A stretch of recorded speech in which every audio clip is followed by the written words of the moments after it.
Oke, halo semuanya untuk kalian yang sedang berada di mana saja. Gimana kabarnya? Masih nganggur? Sama. Oke, pada kesempatan ini saya akan mereview film Ninja Assassin tahun 2009 yang bercerita tentang sebuah pengkhianatan seorang murid terhadap kliennya karena sudah tidak tahan dan tidak kuat dengan perilaku serta ajarannya.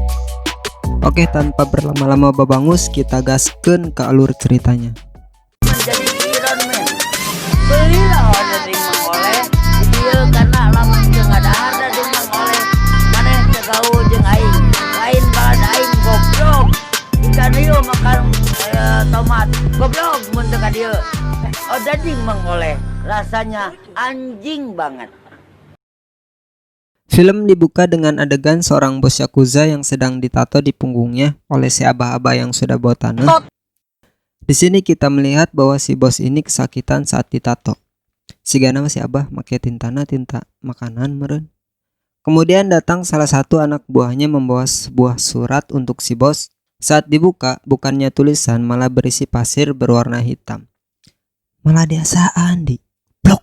Melihat kejadian tersebut, si abah memberitahu kepada bos Yakuza bahwa surat tersebut adalah peringatan dari klan pasir hitam yang dipimpin oleh Ozuno. Si abah juga bercerita bahwa dirinya pernah ditusuk oleh ninja di dada kirinya, namun masih bisa selamat karena si abah mempunyai kelainan, yaitu jantungnya yang berada di sebelah kanan.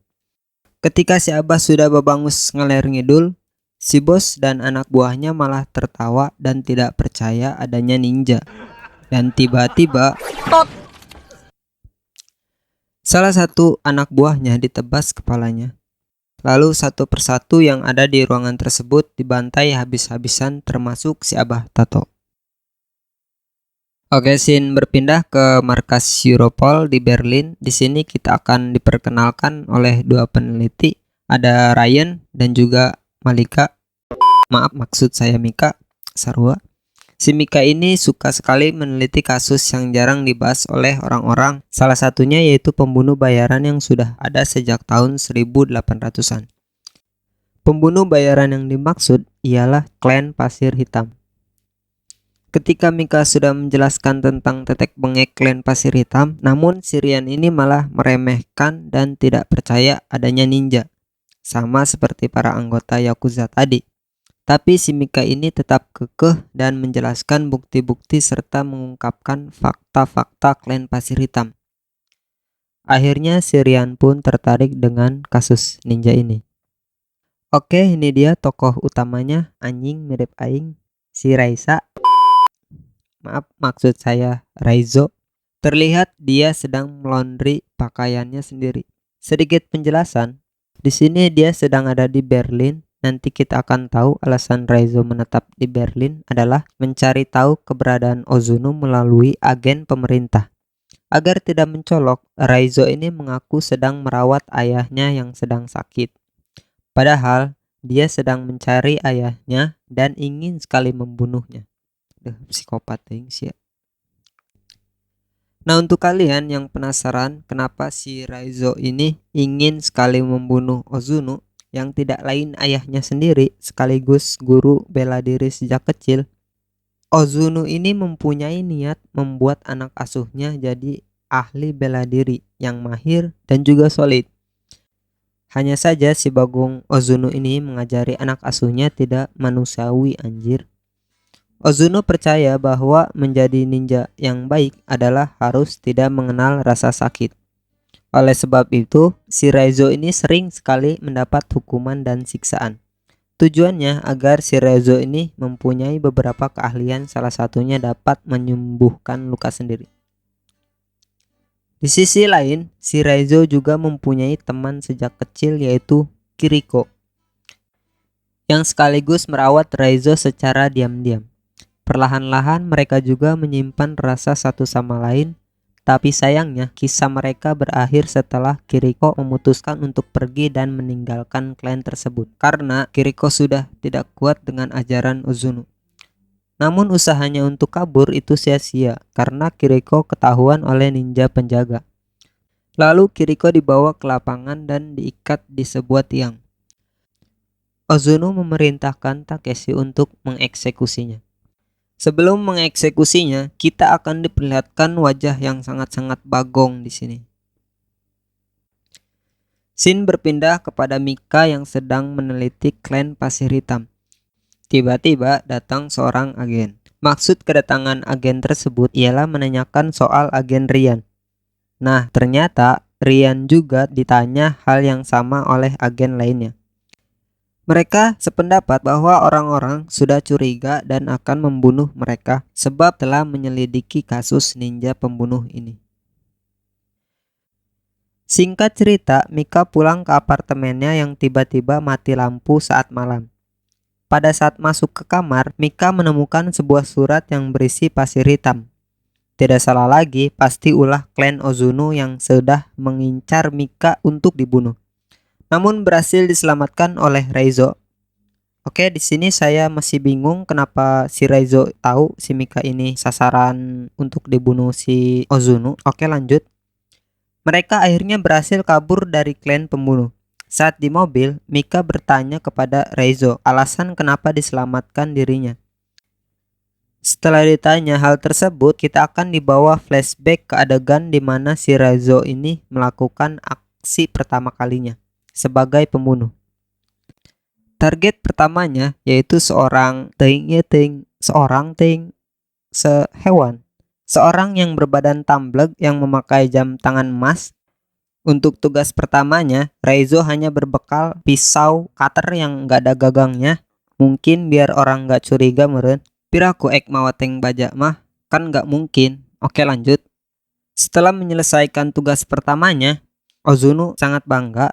Lalu si Reizo ini diberi tugas lagi yaitu mengeksekusi anggota klannya yang ingin kabur. Tujuannya agar si Reizo ini menjadi ninja sejati. Oke, disinilah awal mula Reizo membelot dari klan Pasir Hitam dan mencoba untuk membunuh Ozuno. Alih-alih berhasil, justru Reizo lah yang hampir mati oleh murid Ozuno yang jumlahnya setara warga Prindavan mungkin.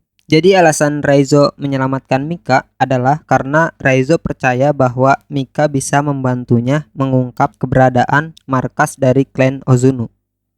Di sisi lain, Mika juga percaya kepada Ryan sampai-sampai Mika mau diajak ketemu oleh Ryan. Ketika mereka bertiga bertemu, tiba-tiba si Ryan Bagong ini mempunyai rencana tersembunyi yang mengakibatkan Reizo ditembak menggunakan senapan listrik hingga pingsan dan dikurung di sel tahanan. Memang sih pertama saya melihat si Ryan ini membuat saya jengkel, jadi pengkhianat rupanya. Tapi justru berbalik fakta gitu apa yang saya ucapkan tadi. Karena si Ryan ini berpihak kepada Mika dan Reizo. Bahkan dia memberi sebuah kapsul GPS untuk melacak kalau Mika butuh bantuan di masa mendatang. Nah, perlu kalian ketahui bahwa kapsul ini berperan penting untuk plot selanjutnya. Setelah itu, Mika menemui Reizo di ruang tahanan dan memberinya air minum. Mika mengatakan bahwa Ryan ingin membantunya. Namun, Reizo berkata sudah terlambat karena Reizo mengetahui bahwa para anggota klan Ozuno sudah memasuki markas Ryan. Kemudian Mika bergegas menuju Ryan untuk memberitahukan bahwa ninja sudah memasuki markasnya. Namun si Ryan ternyata heras bebatok. Satu hal yang diabaikan Ryan ialah bahwasannya ninja suka tempat yang gelap dan sempit. Akhirnya terjadilah pertempuran antara ninja dan pasukan si Ryan ini. Di sisi lain, Mika mengambil kesempatan untuk membebaskan si Reizo. Reizo menyuruh Mika untuk pergi dan mengambil mobilnya. Sementara Reizo bertarung dengan para anggota ninja yang cukup banyak dan cukup menguras banyak tenaga. Sampai-sampai si Reizo ini terluka parah. Beruntung Mika datang tepat waktu menolong Reizo dengan mobilnya dan berhasil kabur dari kejaran para anggota ninja. Setelah aman dari kejaran ninja, mereka berdua memutuskan untuk beristirahat di sebuah hotel. Di sini kita akan tahu pentingnya sebuah kapsul ini. Akhirnya Mika menemukan ide yaitu memasukkan kapsul pelacak tersebut ke dalam tubuh Reizo. Tujuannya yaitu agar mereka bisa tahu keberadaan markas Ozuno. Kemudian Mika membiarkan Raizo untuk diambil oleh anggota para ninja Ozuno. Sesampainya di sana, Ozuno yang sudah lama tidak bertemu Raizo mengungkapkan kekecewaannya yang sudah membelot dari klan dan perihal wajahnya yang sudah ditebas oleh si Raizo. Di malam itu juga, Raizo diikat di sebuah tiang. Ozuno memulai penyiksaannya dengan menusuk perut Raizo dengan tangan kosong. Setelah dihantam beberapa kali oleh Ozuno, akhirnya kapsul itu jatuh dan terlihat oleh Takeshi. Seketika pun langsung pasukan Ryan datang dan menyerbu para anggota ninja Ozuno. Dan mulailah Raizo ini membalas dendamnya. Sasaran yang pertama ialah Takeshi yang kemampuannya di bawah Raizo. Setelah puas mengalahkan Takeshi, Raizo pun menuju Ozuno.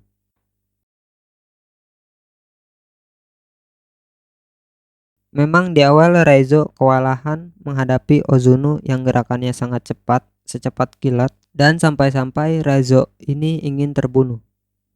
Sebelum dibunuh, Mika datang untuk membantunya.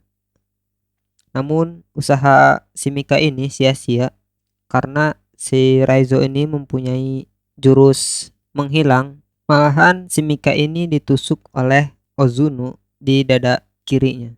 Melihat kejadian tersebut, Raizo pun murka dan seketika menjadi kuat seperti Batman dan juga cepat seperti Flash dan akhirnya dapat mengalahkan Ozuno. Cik aing mah ieu kasurupan jin ibrit meureun si Raizo teh. Setelah adegan pertarungan yang cukup epic, legend dan juga mythic, kita kembali lagi ke nasib si Mika yang sudah sakaratul maut. Cuman kita menemukan twist di sini ya. Masih ingat dengan si aba-aba tato tadi? Ya, si Mika sarua gitu, mempunyai kelainan yaitu jantungnya yang ada di sebelah kanan. Alhasil Mika dapat sembuh oleh bantuan si Raizo. Tamat cuy, tamat. Film ini membuat saya tidak nafsu makan karena adegan bertarungnya yang sangat-sangat bangsat di sini. Segala naon di cincang gitu, di parotongan gitu, edan lah. Namun saya suka dengan efek darahnya yang sangat cukup epic ya, kayak nyata gitu. Untuk pesan moralnya yaitu tinggalkan ajaran yang buruk dan carilah ajaran-ajaran yang baik. Oke, sekian dari saya. Terima kasih yang sudah menonton. Sampai jumpa kembali.